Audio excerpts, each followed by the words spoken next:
Кога избувна војната, Ренис Позакс, бизнисмен во Рига, реши да им помогне на украинските војници, обезбедувајќи автомобили донирани од неговите пријатели.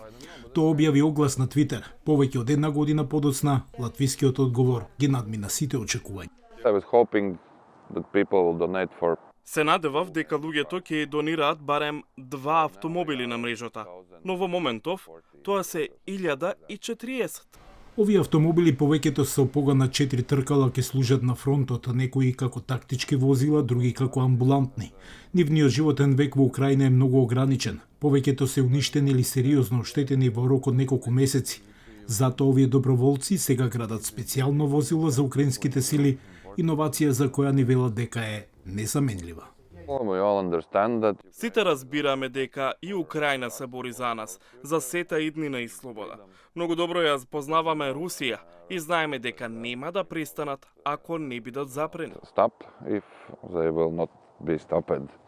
Многу семејства доаѓаат во оваа невладина организација наречена Вашите пријатели, во потрага по облека, играчки, апарати за домаќинството, се што може да го направи екзилот во кој бомбите на Путин ги принудија малку попоносливи.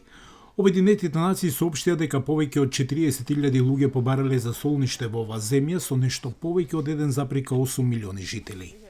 Александра Јасенева е волонтер во невладината организација на периферијата во Рига. Таа вели дека работат за помош на две сосема различни групи: украинските семејства во Латвија и украинската армија на фронтот. Сейчас армия для нас приоритет, да, то есть мы очень много отправляем. Армијата во моментов не е приоритет. Тоа значи дека испорачуваме многу пратки, особено за армијата. Станува збор за термална долна облека, парафински шпорети кои се користат и за грејење и како извор на светлина. Може да се користат и како мала рингла за загревање на храната. Небольшую плитку, да, разогреть какую-то еду.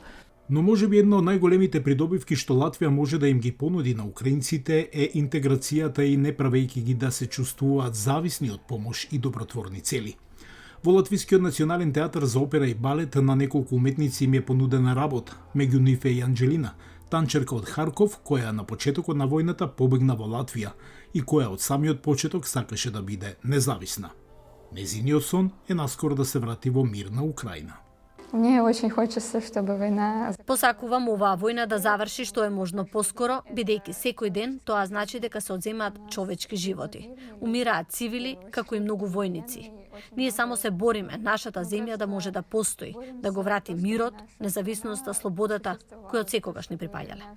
Со војната на Путин во Украина во својата втора година, напорите за солидарност на европејците ќе продолжат да бидат неопходни уште долго време.